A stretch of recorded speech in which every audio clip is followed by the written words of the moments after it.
ralenti, après on se dit bah non. Il a toujours cette jambe qui traîne, qui donne un angle différent. Ouais, puis peut-être une erreur de parallaxe sur l'une des deux caméras. La deuxième série de ces demi-finales du 800 mètres, c'est celle de Gabriel Tual, l'autre espoir français dans ces demi-finales. Et puis on n'oublie pas évidemment Yanis Méziane qui sera dans la troisième série. Et Gabriel Tual a déjà un beau CV, finaliste olympique à Tokyo, finaliste mondial à Eugene. Il s'est installé parmi les tout bons spécialistes de la planète sur le double tour de piste. Mais évidemment, la concurrence, elle est là avec Jamel Sedjati, l'Algérien. On a vu la victoire de Slimane Moula, l'autre Algérien, dans la première série, qui a parfaitement maîtrisé son sujet. Sedjati, qui a couru 1:43:40 cette année au niveau de Slimane Moula, tout simplement. Marco Arop, le grand Canadien, médaillé de bronze des championnats du monde l'an dernier à Eugene. Saul Ordenes, l'Espagnol au couloir numéro 4, lui aussi vaut moins d'1 minute 44 sur 800 mètres. Filip Ostrowski qui perpétue la tradition polonaise sur 800. On en a eu des bons coureurs de 800 sur Adam Schott notamment. Adam Schott évidemment. Lewandowski.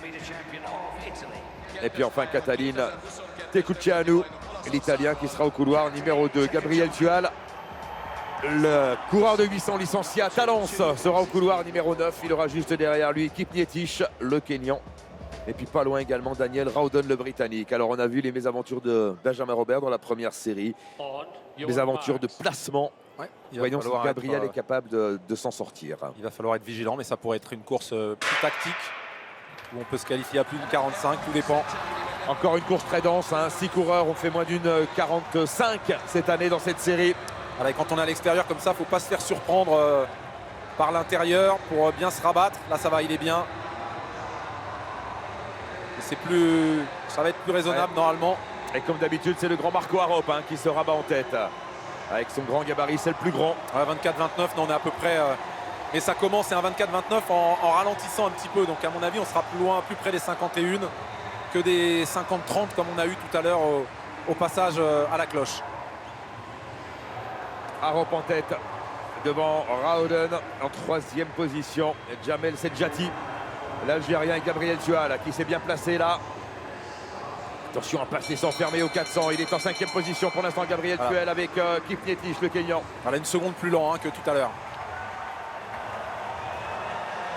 Marco Arop qui fait le train comme à son habitude. Il aime mener comme ça à 300 mètres de l'arrivée. Marco Arop en tête devant Daniel Rowden. Sedjati, allez, la ligne droite opposée, il s'en passe des choses. Et Gabriel Tual essaie de remonter à l'extérieur.